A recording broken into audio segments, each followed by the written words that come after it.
Թիրախում հայ առաքելական Սուրբ եկեղեցին է եւ թիրախը ընտրված է մեկ պարզ պատճառով, որովհետեւ դավաճանների այս իշխանությունը գիտակցում է, թե ինչ կա մեր հասարակության մեջ, մեր պետության մեջ, որ դեռևս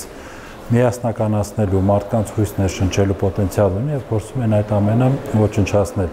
Ընդ որում դա հետևողական մեր ժողովրդի դեմ իրականացվող թշնամական քաղաքականության հետևողական դրսևորում է։ Այն պահից հետո, երբ նրանք կարողացան լուծել, այսպես ասած, Արցախի խնդիրը, այսինքն հասան իրենց նպատակին, որ Արցախը չկարողացավ նոր նախագահ ընտրել, Արցախի իշխանությունը չկարողացավ նոր նախագահ ընտրել, նույն օրը ինքը իր հարձակման թիրախը դարձեց եկեղեցին եւ սկսեց փախարակել, քննադատել կամ փորձել վարկապեկել եկեղեցին։ Ցավով եմ արձանագրում, որ շատ առումներով նա անում է բավական պրոֆեսիոնալ կերպով, մեկ պարզ պատճառով, որ դիմադրությունը ըստ էության ամբողջական չէ, այսինքն ընդդիմությունը կամ հանրային ընդդիմադիր զանգվածները արձագանքում են հատվածաբար։ Հարված ուղղվում է եկեղեցուն, արձագանքում է եկեղեցին։ Հարված ուղղված է Արցախի իշխանություններին, արձագանքում են միայն Արցախի իշխանությունները։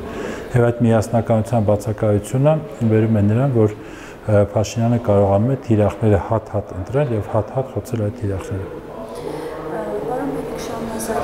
Այսպես Նիկոլ Փաշինյանի եկեղեցին ուղղված այս հայտարարությունները, այսպես կարող ենք ասել, որ համընկնում են Ադրբեջանի հոգևոր առաջնորդի արված հայտարարությունների հետ, սա ինչպես եք մեկնաբանում, արդյոք սինխրոնացված է իրար աշխատում այս հարցի շուրջ։ Գիտեք, հաճախ ենք մենք տեսել, որ Փաշինյանի խոսքերը կամ քայլերը նույնական են Ադրբեջանից եւ Թուրքիայից հնչող գնահատականներին։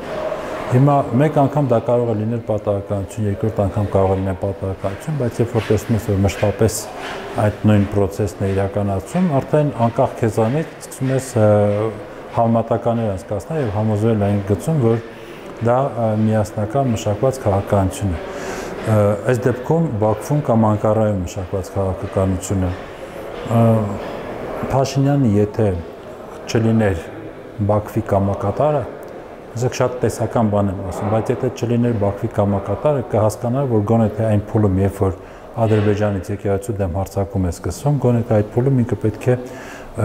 չմիանար այդ հարձակմանը։ Բայց նա ալիքը բռնում է, օգտագործում է նաև այդ առիթը, միանում է թշնամու հարձակումներին մեր եկեղեցու դեմ եւ դա դրանից հետո բնականաբար կարելի է ենթադրել, որ դա այո սինխրոնիզացված քաղաքականություն է։